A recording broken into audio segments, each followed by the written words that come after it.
दोस्तों जब भी मैं लोगों से मिलता हूँ और उनसे शेयर मार्केट के बारे में बात करता हूँ, तब सब लोग ये चाहते हैं कि वो भी शेयर मार्केट में अपने पैसे इन्वेस्ट करके बहुत अच्छे रिटर्न कमाएं।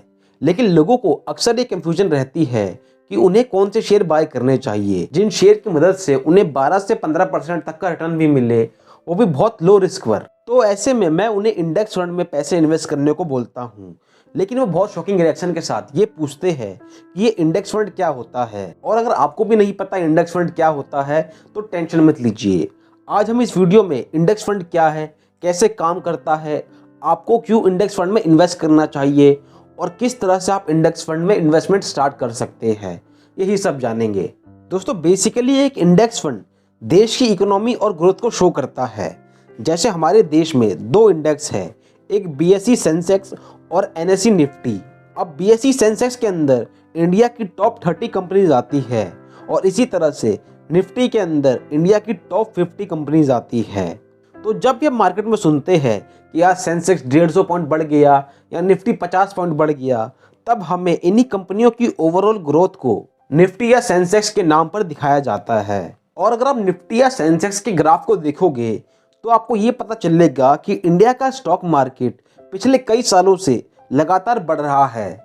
और सबसे अच्छी बात तो ये है कि आप इस पूरे निफ्टी और सेंसेक्स को खरीद सकते हो जैसे कि आप कोई भी नॉर्मल शेयर खरीदते हो, क्योंकि निफ्टी भी इंडिया की टॉप 50 कंपनियों की ग्रोथ को शो करता है। और ये बिल्कुल सच है कि हम उन 50 कंपनियों को एक साथ खरीद सकते हैं। चलो ये तो पता चल गया कि इंडेक्स फंड होता क्या है, लेकिन आखिर ये इंडेक्स फंड काम कैसे करता है। अब जैसे कि मैंने आपको बताया कि निफ्टी के अंदर इंडिया की टॉप 50 कंपनियां होती है और वो कोई भी इंडेक्स जो निफ्टी को फॉलो करता है, एग्जांपल निफ्टी 50 इंडेक्स फंड, दोस्तों ये फंड भी निफ्टी इंडाइसेस को फॉलो करता है और उन्हीं 50 कंपनियों में पैसा सेम वेटेज से इन्वेस्ट करता है जिस प्रकार निफ्टी इंडाइसेस होता है।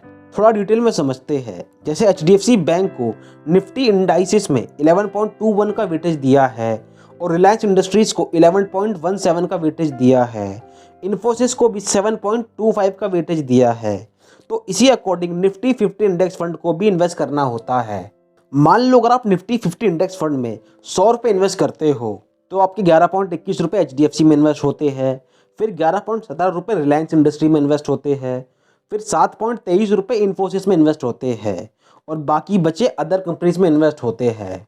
तो इंडेक्स फंड का काम यही होता है कि वो किसी भी इंडेक्स को फॉलो करे और जितना रिटर्न इंडेक्स दे रहा है उतना ही रिटर्न इंडेक्स फंड भी दे। दोस्तों मेन दो तरह के इंडेक्स फंड होते हैं, एक सेंसेक्स पे बेस्ड इंडेक्स फंड होते हैं और एक निफ्टी पे बेस्ड इंडेक्स फंड होते हैं। अब दोस्तों इनमें फ़र्क इतना होता है, जो सेंसेक्स पे बेस्ड फंड होते हैं उनमें टॉप 30 कंपनी होती है और जो निफ्टी पे बेस्ड फंड होते हैं उनमें टॉप 50 कंपनीज होती है।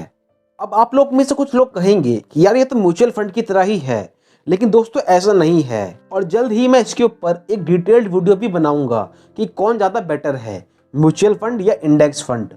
म्यूचुअल फंड में फंड मैनेजर्स होते हैं जो अपनी नॉलेज और अपने एक्सपीरियंस के बेस पर आपके पैसे को इन्वेस्ट करते हैं, लेकिन इंडेक्स फंड में ऐसा नहीं होता है। किसी भी इंडेक्स फंड के लिए ये मैंडेट होता है कि वो किसी भी इंडेक्स को फॉलो करे, जो भी कंपनियां इंडेक्स के अंदर है उन्हीं में इन्वेस्ट करे। और क्योंकि म्यूचुअल फंड में फंड मैनेजर्स होते हैं तो यहाँ पर एक्सपेंस रेशो भी 1 से 2% तक का रहता है और इंडेक्स फंड में 0.1 से लेकर 0.7% तक का एक्सपेंस रेशो रहता है, जो बिल्कुल ना के बराबर ही होता है।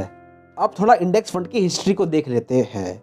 दोस्तों इंडेक्स फंड की शुरुआत 1976 में जॉन बोगल ने की थी और उस फंड का नाम द वैनगार्ड 500 फंड रखा था, जो S&P 500 को ट्रैक करता था। दोस्तों S&P अमेरिका का एक इंडाइसेस है और इसके लॉन्च के बाद से ही अमेरिका में ये फंड बहुत ज़्यादा फेमस हो गया था, लोगों ने इसे काफ़ी ज़्यादा पसंद किया। लेकिन दोस्तों इंडिया में आज भी इंडेक्स फंड उतना ज़्यादा फेमस नहीं है और वॉरेन बफेट भी इंडेक्स फंड को बहुत बढ़िया मानते हैं।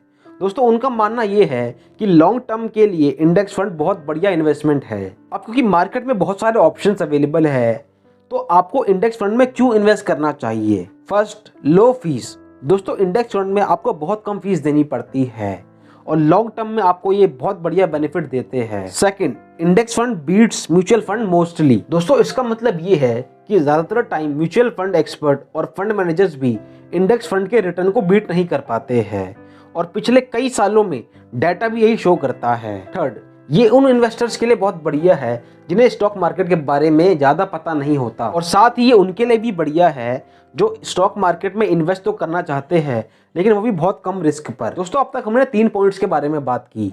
पहला, इंडेक्स फंड क्या होता है। सेकंड, इंडेक्स फंड कैसे काम करता है। थर्ड, हमें इंडेक्स फंड में अपने पैसे क्यों इन्वेस्ट करने चाहिए। अब बात करते हैं कि कैसे आप इंडेक्स फंड में इन्वेस्ट कर सकते हैं और कौन सा इंडेक्स फंड आपको चुनना चाहिए। इंडेक्स फंड में इन्वेस्ट करने के लिए आपको एक डीमैट अकाउंट की ज़रूरत नहीं पड़ती। आप म्यूचुअल फंड ऐप्स के ज़रिए भी इनमें अपने पैसे इन्वेस्ट कर सकते हैं, जैसे ग्रो ऐप। दोस्तों, इस ऐप के अंदर आपको कोई भी कमीशन नहीं देना पड़ता और आप फ्री में इंडेक्स फंड में अपने पैसे इन्वेस्ट कर सकते हैं, और इस ऐप का लिंक मैं आपको डिस्क्रिप्शन में दे दूंगा, जहां से आप फ्री में अपना डीमैट अकाउंट खोल सकते हैं और बिना डीमैट अकाउंट बनाए भी आप इंडेक्स फंड में इन्वेस्टमेंट स्टार्ट कर सकते हैं। दोस्तों, आपको वो फंड चुनना चाहिए जिसका एक्सपेंस रेशो बहुत ज़्यादा कम हो और जिसकी पास्ट परफॉर्मेंस भी बढ़िया हो। दोस्तों, एक सवाल लोग अक्सर पूछते हैं कि हमें SIP करनी चाहिए या लमसम पैसा इन्वेस्ट करना चाहिए। दोस्तों, मेरे अकॉर्डिंग इंडेक्स फंड में SIP स्टार्ट करनी चाहिए। SIP का मतलब सिस्टमैटिक इन्वेस्टमेंट प्लान।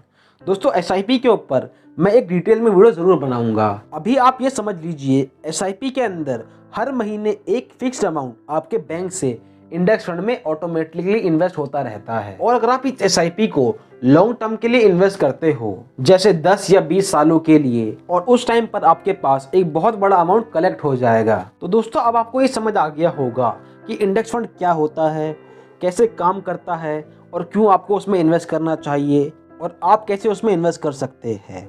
लेकिन दोस्तों, इन्वेस्टमेंट तो कोई भी कर सकता है, लेकिन सही तरह से इन्वेस्टमेंट करना बहुत ज़रूरी होता है, जिसके लिए आपको बहुत सारी नॉलेज होनी चाहिए। दोस्तों, वॉरेन बफेट कहते हैं कि आपको कभी भी उस बिजनेस में इन्वेस्टमेंट नहीं करनी चाहिए जिसे आप समझ ना पाओ। और दोस्तों, ऐसे ही कई सारे इन्वेस्टमेंट रूल्स हैं जिन्हें आपको इन्वेस्टमेंट करने से पहले जान लेना चाहिए, और अगर आप इनके बारे में जानना चाहते हैं तो इस लेफ्ट वाली वीडियो को देखिए। और अगर आप अमीरों के सीक्रेट जानना चाहते हैं कि कैसे अमीर और अमीर हो रहा है, तो इस राइट वाली वीडियो को अभी जाकर देखिए।